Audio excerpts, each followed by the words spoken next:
Channel. ఈరోజు నేను మీతో డిస్కస్ చేయాలనుకుంటున్న టాపిక్ ఏంటి అంటే stem cell banking. Stem cell banking అంటే ఏంటి అండ్ స్టెమ్ సెల్ బ్యాంకింగ్ మనం తీసుకోవాలి అనుకున్నప్పుడు ఏం క్వశ్చన్స్ మనం అడగాలి వాళ్ళని, లైక్ మనం ఏదైతే సర్వీస్ తీసుకుంటామో ఆ సర్వీస్ వాళ్ళని ఏ క్వశ్చన్స్ అడగాలి అండ్ దాని గురించి మనం కొంచెం నాలెడ్జ్ అయితే తెచ్చుకోవాలి కదా. సో నాకు తెలిసిన నాలెడ్జ్ నేను మీతో షేర్ చేసుకుంటాను. సో లేట్ చేయకుండా let's gets into the main video. Stem cell banking అంటే ఏంటి ఫస్ట్ చూద్దామండి. స్టెమ్ సెల్ బ్యాంకింగ్ అంటే స్టెమ్ సెల్స్ ఉంటాయి కదా, అంటే బేబీని మదర్ని కనెక్ట్ చేసేది కార్డ్ అనమాట. దాన్ని మనం అంబ్లికల్ కార్డ్ అని అంటాం, మనందరికీ తెలుసు. ఆ అంబ్లికల్ కార్డ్లో బ్లడ్ ఫ్లో అవుతూ ఉంటుంది, అది బేబీ యొక్క గ్రోత్కి ఉపయోగపడుతుంది అనమాట. సో ఎంబ్రియో నుంచి ఫీటస్ నుంచి తర్వాత బేబీగా ఫామ్ అవ్వడానికి ఆ సెల్స్ అనేవి, స్టెమ్ సెల్స్ అనేవి చాలా యూజ్ అవుతాయి. అంటే మనకు దీన్ని బట్టి అర్థం అవ్వాల్సింది ఏంటి అంటే ఈ స్టెమ్ సెల్స్కి రీజనరేషన్ అనే కెపాసిటీ ఉంటుంది. సెల్స్ని రీజనరేట్ చేస్తుంది అనమాట. అంటే ఒక కొత్త సెల్స్ని పుట్టించడం రీజనరేషన్ అంటే. సో ఆ ప్రాసెస్ వల్ల మనకు బేబీ అనేది ఫామ్ అవుతుంది. ఇందులో స్టెమ్ సెల్స్ అనేవి చాలా ఇంపార్టెంట్ రోల్ని ప్లే చేస్తాయి. ఆ అంబ్లికల్ కార్డ్లో ఉన్న సెల్స్ని స్టెమ్ సెల్స్ అంటారు. అండ్ అంబ్లికల్ కార్డ్ బ్లడ్ నుంచి స్టెమ్ సెల్స్ సపరేట్ చేసి ఆ స్టెమ్ సెల్స్ని స్టోర్ చేస్తారు. దీన్ని మనం స్టెమ్ సెల్ బ్యాంకింగ్ అని చెప్పి అంటామన్నమాట. సో దానివల్ల యూజెస్ ఏంటి అంటే ఈ స్టెమ్ సెల్ బ్యాంకింగ్ వల్ల స్టెమ్ సెల్స్ అనేవి సేవ్ చేసుకోవడం వల్ల ఏమవుతుంది అంటే ఈ మధ్య కాలంలో చాలా రీసెర్చ్ జరుగుతున్నాయి. లైక్ డయాబెటీస్ అండ్ కొన్ని జాయింట్ రీప్లేస్మెంట్ సర్జరీస్లో ఈ స్టెమ్ సెల్స్ అనేవి చాలా ఉపయోగపడుతున్నాయి అన్నమాట. సో బేబీకి ఈ స్టెమ్ సెల్స్ని మనం ప్రిజర్వ్ చేయడం వల్ల ఇన్ ఫ్యూచర్లో బేబీకి ఏదైనా disease or any problem, health issues వచ్చినప్పుడు మనం ఈ స్టెమ్ సెల్ థెరపీ నుంచి రికవర్ చేసుకోవచ్చు. దానికోసం మనం స్టెమ్ సెల్స్ అనేవి సేవ్ చేసుకోవాలి. బై గాడ్ గ్రేస్ ఏ బేబీకి యూస్ చేసే ఇది రాకూడదు, కానీ మన బేబీ గురించి మనం సేవ్ చేసుకోవాలి కాబట్టి సేఫ్టీ మెజర్స్ అనేవి తీసుకోవాలి కాబట్టి సో మేము మా బేబీకి స్టెమ్ సెల్ బ్యాంకింగ్ చేశాము. అండ్ ఇంకొకటి ఏంటి అంటే స్టెమ్ సెల్ బ్యాంకింగ్ అనేది 2 టైప్స్ ఉంటాయండి. స్టెమ్ సెల్స్ని స్టోర్ చేస్తారు, ఇంకొకటి టిష్యూని కూడా స్టోర్ చేస్తారు. లైక్ అంబ్లికల్ కార్డ్ ఉంటుంది కదా, అంబ్లికల్ కార్డ్లో టిష్యూస్ని కూడా సేవ్ చేస్తారనమాట.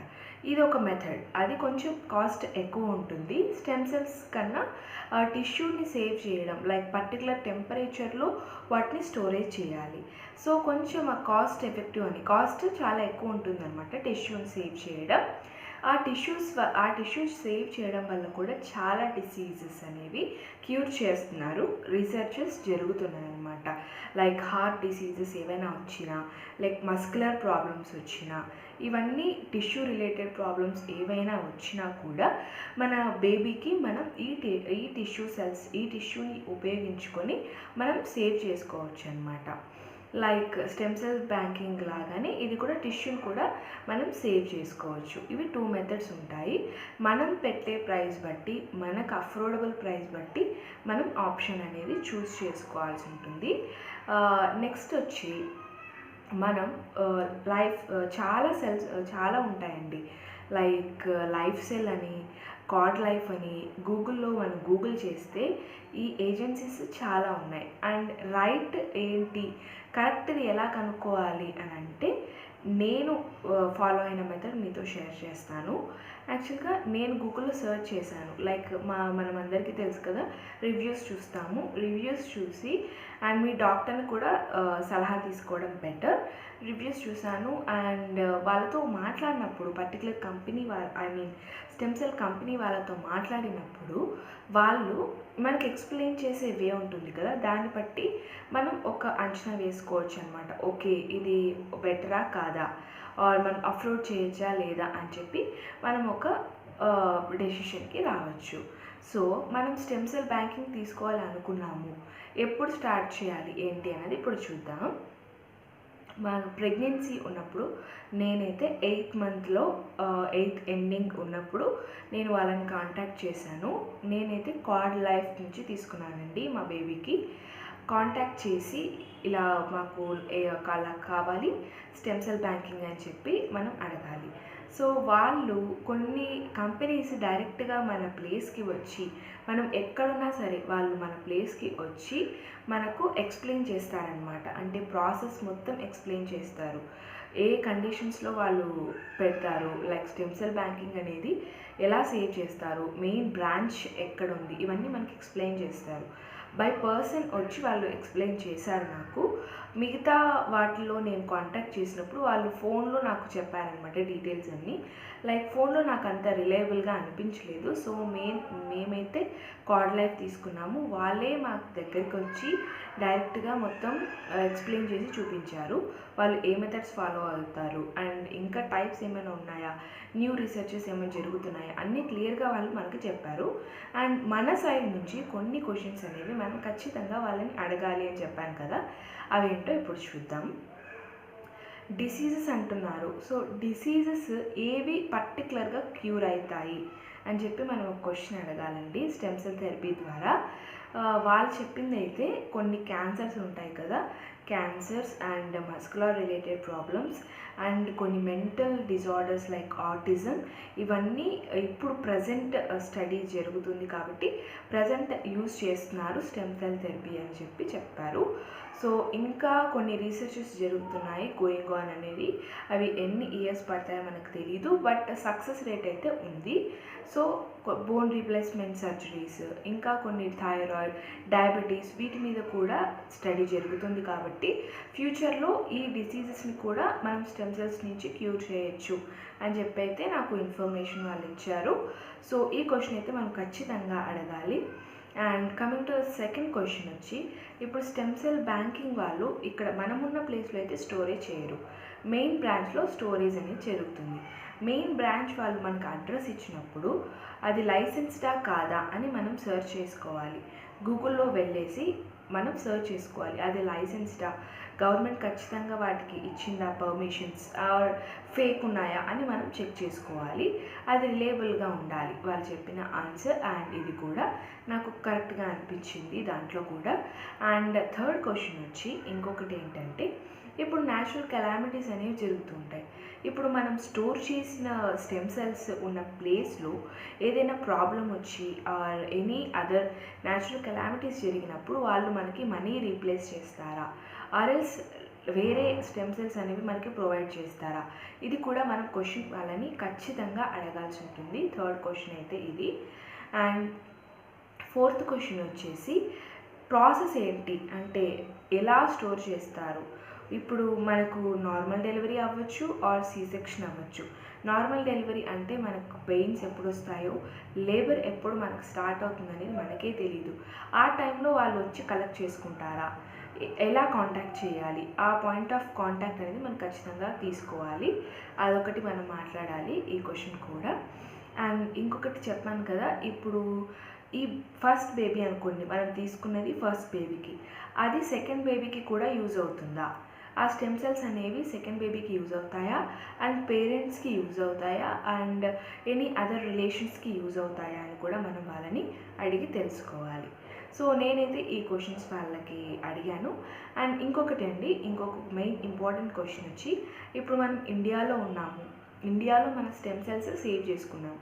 బై ఫ్యూచర్ మనం వేరే చోట వేరే కంట్రీలో సెటిల్ అయిపోతాము, అప్పుడు మనకి వాళ్ళు ట్రాన్స్ఫర్ చేస్తారా మన స్టెమ్ సెల్స్ మనకు కావాలి అనుకున్నప్పుడు, అండ్ ఎన్ని రోజుల్లో మనకు ట్రాన్స్ఫర్ చేస్తారు, లైక్ 7 బిజినెస్ డేసా, 8 బిజినెస్ డేసా ఆర్ 2 బిజినెస్ డేసా, ఇది కూడా మనం క్లియర్గా మనం వాళ్ళని అడగాలి. ఎందుకంటే మనం ఇక్కడే ఉంటామా ఆర్ అదర్ కంట్రీకి వెళ్తామా అనేది మనకి తెలీదు. అండ్ ఇంకొక ఇంపార్టెంట్ క్వశ్చన్ వచ్చి, ఇప్పుడు స్టెమ్ సెల్ థెరపీ అని అంటున్నాం కదా, ఈ స్టెమ్ సెల్ థెరపీ మనం ఇప్పుడు ఫర్ సపోజ్ హైదరాబాద్ అనుకోండి, హైదరాబాద్లో ఏ హాస్పిటల్లో మనకు అవైలబిలిటీ ఉంది. ఇప్పుడు మనం స్టెమ్ సెల్ థెరపీ అన్నది అన్ని హాస్పిటల్స్లో అవైలబిలిటీ ఉండదు. సో ఏ హాస్పిటల్లో అవైలబిలిటీ ఉంది అండ్ ఆ పర్టికులర్ డాక్టర్ డీటెయిల్స్ కూడా మనం తీసుకోవాలి. ఇన్ కేస్ మనకు యూజ్ చేయాల్సిన పరిస్థితి వచ్చినప్పుడు మనం వెంటనే ఏ డాక్టర్ని కన్సల్ట్ అవ్వాలి, స్టెమ్ సెల్ థెరపీ ఏ హాస్పిటల్లో జరుగుతుంది అనేది మనం ఖచ్చితంగా తెలుసుకోవాలి. మన ప్లేస్లో ఉందా ఆర్ ఇండియాలో ఎక్కడుంది అన్నది వాళ్ళు క్లియర్గా మనకి చెప్పాలన్నమాట. ప్రతి హాస్పిటల్లో అయితే ఈ స్టెమ్ సెల్ థెరపీ జరగదండి. క్యాన్సర్ హాస్పిటల్స్ అండ్ కొన్ని ఫేమస్ హాస్పిటల్స్లో మాత్రమే ఈ ప్రాసెస్ అనేది జరుగుతుంది. కాబట్టి మనం వాళ్ళని ఆ క్వశ్చన్ కూడా అడగాలి.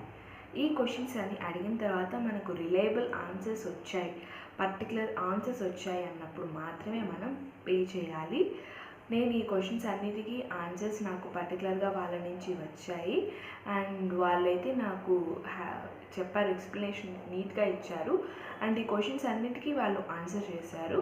నాకు వాళ్ళ ప్రాసెస్ నచ్చింది. సో మేమైతే మా బేబీకి కార్డ్ లైఫ్ తీసుకున్నాము అండ్ డెలివరీ టైంలో వాళ్ళు ఎలా వచ్చి తీసుకుంటారు అనేది నేను మీతో షేర్ చేస్తాను. నాది సి సెక్షన్. సో ముందు ఒక 4 days ముందు సి సెక్షన్ ప్లాన్ చేస్తున్నామని చెప్పి డాక్టర్ నాకు ఇన్ఫామ్ చేశారు అండ్ డాక్టర్ కూడా మనం ఇన్ఫామ్ చేయాలి పర్టికులర్ కార్డ్ సెల్ నుంచి మనం స్టెమ్ సెల్ బ్యాంకింగ్ చేసుకుంటున్నాము అని చెప్పి మనం డాక్టర్ కూడా ముందే ఇన్ఫర్మేషన్ ఇచ్చి ఉండాలి. సో దట్ డాక్టర్ మనకి సర్జరీ అప్పుడు ఆర్ లేబర్ పెయిన్స్ వస్తున్నప్పుడు వాళ్ళని మనతో అలౌ చేస్తారనమాట. అండ్ వాళ్ళు ఒక కిట్ ఇస్తారు మనకు, స్టెమ్ సెల్ బ్యాంకింగ్ వాళ్ళు. ఆ కిట్ మనం డెలివరీ టైంలో క్యారీ చేయాల్సి ఉంటుంది. లైక్ నార్మల్ డెలివరీ అయినా సి సెక్షన్ అయినా ఆ టైంకి కాల్ చేస్తే వాళ్ళు వితిన్ 1 hourలో మన ప్లేస్కి వచ్చేస్తారు. వితిన్ 1 hourలో హాస్పిటల్కి వచ్చి మనతో పాటే ఉండి డెలివరీ అయ్యేదాకా అండ్ స్టెమ్ సెల్స్ కలెక్ట్ చేసుకునే వరకు మనతో ఉంటారు. అండ్ నా కేసులో అయితే నాకు సి సెక్షన్. సో వాళ్ళకి ఇన్ఫామ్ చేశాము, వాళ్ళు కిట్ క్యారీ చేయమని చెప్పారు అండ్ రేపు డెలివరీ అన్నప్పుడు కిట్ని ఫ్రిడ్జ్లో పెట్టుకోవాలి అని చెప్పారు, కూల్ కండిషన్స్లో ఉండాలి. సో ఆ కిట్లో కొన్ని బ్లడ్ శాంపిల్స్ కలెక్ట్ చేసే అవన్నీ ఉంటాయన్నమాట. సో మదర్ సైడ్ నుంచి కొన్ని శాంపిల్స్ తీసుకుంటారు డెలివరీ ముందు. బేబీ నుంచి ఎటువంటి బ్లడ్ శాంపిల్స్ తీసుకోరండి. ఓన్లీ కార్డ్ ఉంటుంది కదా, అంబ్లికల్ కార్డ్లో ఉన్న సెల్స్ మాత్రమే వాళ్ళు పిక్ చేసుకొని స్టోరేజ్కి పంపిస్తారు. ఇదైతే పక్కాగా జరుగుతుంది. సో నాకు తెలిసింది నేను మీతో షేర్ చేసుకున్నాను. అండ్ మనం వాళ్ళకి పే చేసిన తర్వాత, డెలివరీ అయిన తర్వాత మనం వాళ్ళకి పే చేసిన తర్వాత మనకు ఒక బాండ్ అనేది వస్తుంది కార్డ్ లైఫ్ నుంచి. చూడండి, ఇది వాళ్ళు మన మెయిన్ అడ్రస్కి పంపిస్తారనమాట. ఇందులో డీటెయిల్స్ ఉంటాయి, లైక్ మనం ఎంత పే చేస్తున్నాము అండ్ అగ్రిమెంట్స్ ఉంటాయన్నమాట. ఇందులో baby name and mother father names ఉంటాయండి. ఇందులో మీకు క్యామ్ కదా, సో రివర్స్ వస్తుంది అనుకుంటా. దీంట్లో అగ్రిమెంట్ ఉంటుంది. ఈ అగ్రిమెంట్ ఖచ్చితంగా మనం సేవ్ చేసుకోవాలి, జాగ్రత్తగా పెట్టుకోవాలి. అండ్ ప్యాకేజ్ వచ్చి మంత్లీ పేమెంట్ తీసుకున్నాము మేమైతే. మంత్లీ పేమెంట్ వచ్చి 2100 రూపీస్ పర్ మంత్ అండ్ 60 yearsకి తీసుకోవచ్చు, 21 yearsకి తీసుకోవచ్చు. మేమైతే 21 yearsకి తీసుకున్నాము. అండ్ 21 years తర్వాత మనకు అవసరం ఉంది అనుకుంటే మనం దాన్ని ప్రొలాంగ్ చేసుకోవచ్చు లైఫ్ టైంకి. సో పర్ మంత్ 2100 రూపీస్ అనేది మనం పే చేయాల్సి ఉంటుంది. ఇక్కడ చూడండి,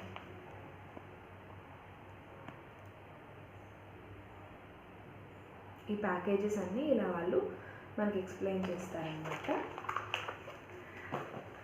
సో నాకు తెలిసిన పాయింట్స్ నేను మీతో షేర్ చేసుకున్నాను.